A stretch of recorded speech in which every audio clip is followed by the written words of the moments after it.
Good morning everyone, we are Group 7. We'll now be looking at an overview of the causes of World War II. We have researched on 5 main reasons that caused the war, namely the legacy of World War I, the rise of Nazism in Germany, the failure of the League of Nations, Hitler's foreign policy and the invasion of Poland. Now for our first point, the legacy of World War I. World War I brought about many negative effects for Germany, which include the Treaty of Versailles, the Great Depression, and the political instability. As Germany was seen as the culprit for starting the war, a harsh treaty was enforced by the Big Three, which severely damaged Germany as it had to give up many colonies and lands, pay a massive sum for reparations, and reduce their military greatly. This sparked much anger in the Germans, and thus they wanted desperately to have their revenge. The war also caused the people to blame the Weimar government for their incompetence in solving problems like the effects of the Great Depression, leading to extremist parties like the Nazi Party to take over and thus mark the start of Nazism, which we will elaborate on in the next point. Next, the rise of Nazism or fascism in Germany. Fascism is defined as a state with a political party with one leader who has all the power and complete control over the country. Under Hitler's dictatorship, the Nazi Party had complete control over education, press, radio, and etc., managed to ban all opposition parties and become a police state which instilled fear in the citizens. It also rendered the parliamentary institution Reichstag completely useless, as Hitler did not have to seek parliamentary vote before passing any law. Thus, there was absolutely no one who could oppose Hitler, and he was free to act according to his own ideologies, which eventually led to the war. The League of Nations also indirectly caused the war. It was incapable of stopping aggressor countries from attacking other countries, like Japan's invasion of Manchuria in 1931, as well as Italy's invasion of Abyssinia in 1935. This led to Hitler deciding to test the organization itself when Germany remilitarized the Rhineland in 1936, in which the League of Nations failed to prevent either. The League also failed to disarm the countries, which allowed Hitler to rearm freely and build up his army for the war. This ineffectiveness in preventing aggressions gave Hitler more and more confidence to invade other countries, thus it can be seen as a cause of World War II. Next, the foreign policy of Hitler. Hitler's foreign policy consists of various aspects that each contributed to the war, namely making Germany strong again through rearmament, regaining lost lands from the Treaty of Versailles, and also achieving Lebensraum in Eastern Europe, which means living space. An integral aspect of Hitler's foreign policy was rearmament, because he had the aim of making Germany a strong and respected nation again after the First World War severely weakened them due to the Treaty of Versailles. When the disarmament conference was convened in Geneva in 1933, France in particular was unwilling to disarm with the new threat of Nazism on its borders. German governments prior to Hitler had requested parity of armaments, so when France refused this at the disarmament conference in 1933, Hitler pulled out of both the conference and the League of Nations, claiming that these organizations were part of a French conspiracy to keep Germany weak and incapable of self-defense. Thus, from February 1933, Hitler placed rearmament of highest priority and worked to train and expand Germany's armed forces.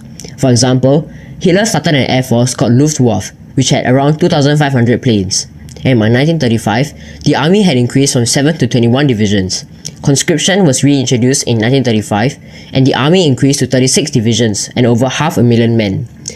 Through rearming Germany and in the process defying the Treaty of Versailles, not only did Hitler gain the support of the Germans as they saw him as a leader who could defend their rights and also improve their economic situation, he also gained confidence that Britain and France would give in to his demands easily as he got away with rearmament and conscription. Rearmament also meant that Germany was much stronger as a military force and thus were more confident in making aggressions towards other countries. Second, the remilitarization of the Rhineland in 1936. It was one of Hitler's first few major steps to regaining Germany's lost lands and strengthening the country, as he would be able to build fortifications there to prevent an attack from France. The Rhineland had just been demilitarized under the terms of the Treaty of Versailles in order to provide security for France from German invasion. France had just signed the Franco-Soviet Mutual Assistance Treaty with the USSR to protect each other against attack from Germany, ratified on 4th March 1936. As such, Hitler used it as an excuse to claim that Germany was under the threat of encirclement, and thus argued that in the face of such a threat, he should be allowed to place troops on his own frontier. Therefore, Hitler decided to take a gamble and send troops to march into the Rhineland on 7 March 1936.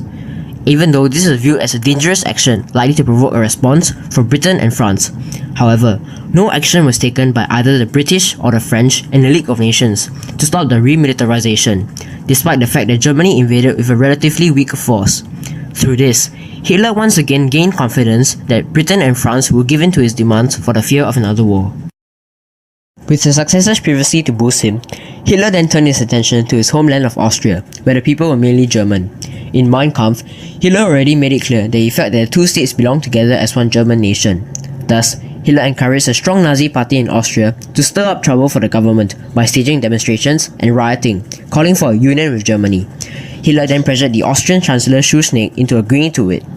Schuschnigg appealed for some kind of gesture of support, such as threatening sanctions against Hitler or issuing a strong statement, but Britain and France yet again failed to stand up to Hitler and provide support to Schuschnigg. Thus, he had no choice but to call for a plebiscite, but Hitler simply sent his troops into Austria in March 1938, supposedly to guarantee a trouble-free referendum. Under the watchful eye of the Nazi troops, 99.75% voted for the Anschluss, which was thus completed without any military confrontation at all with France and Britain. Therefore, the Anschluss also meant that Austria's soldiers, weapons, and rich deposits of coal and iron ore were added to Germany's increasingly strong army and industry to further prepare them for war. Also, Hitler thus became more confident that Britain and France were given to his demands, and he was beginning to feel that he could not put a foot wrong. And therefore, with his growing confidence, Hitler was able to extend his control in Europe further, making Germany more likely to attack the rest of Europe.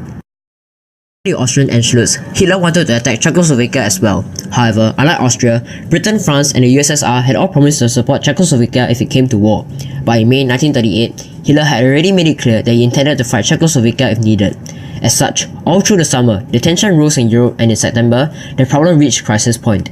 In a last-ditch effort to avert war, Chamberlain flew to meet Hitler on 15 September, where Hitler moderated his demands, saying that he was only interested in parts of the Sudetenland. Chamberlain felt that was reasonable and seemed convinced that if Hitler got what he wanted, he would at last be satisfied. However, days later at a second meeting, Hitler increased his demands and said that he regretted that the previously arranged terms were not enough and that he wanted all of the Sudetenland. Chamberlain thus told Hitler that his demands were unreasonable and the British Navy was mobilized and war seemed imminent. However, a final meeting was held in Munich on 29 September, and on that day, Britain, Germany, France and Italy decided to give Hitler what he wanted and announced that Czechoslovakia was to lose the Sudetenland, without even consulting the Czechs. This was known as the Munich Agreement, with the price of the Sudetenland given to Hitler without a shot being fired. It further boosted his confidence that he could get his way because other countries were afraid of starting a war. Hitler had also openly stated his interest in conquering Russian land. He had denounced communism and imprisoned communists in Germany, even though Russia had joined the League of Nations in 1934 and Stalin signed a treaty with France in 1935 that said that France would help the USSR if Germany invaded the Soviet Union. Stalin was still not sure that the country was safe from Hitler due to the fact that he saw examples of the League of Nations' powerlessness when Mussolini successfully invaded Abyssinia and etc. As such, Stalin made his decision in August, and on 23rd August 1939, Hitler and Stalin, the two arch-enemies, signed the Nazi-Soviet Pact and announced the terms to the world. They agreed not to attack each other, and privately, they also agreed to divide Poland between them.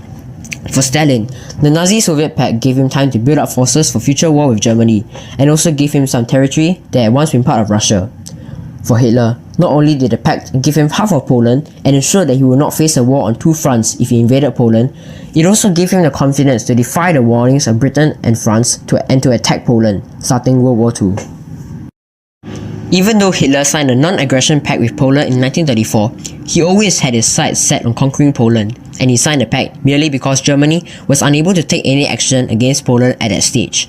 As such, after conquering Czechoslovakia and signing the Nazi-Soviet Pact, Hitler decided to invade Poland. On 1st September 1939, the German army invaded Poland from the west, where they met little resistance. Britain and France demanded that Hitler withdraw from Poland or they would declare war against Germany. However, after the experience of the past 3 years, Hitler thought that Britain and France were just making empty threats like before and would not actually do anything about it. But contrary to his expectation, Britain and France kept their pledge, and on 3rd September, they declared war on Germany. This marked the start of the Second World War in Europe in 1939. Finally, we also feel that Singapore, and any other nation as a whole, can learn important lessons from the road to World War II. Firstly, we have learned that any nation, when under threat from an aggressor country, should not surrender to their demands too easily. As seen in many situations, during the leading up to World War II, Britain and France consistently let Hitler have his way when invading Czechoslovakia, the USSR and Poland for the fear that it might start a war.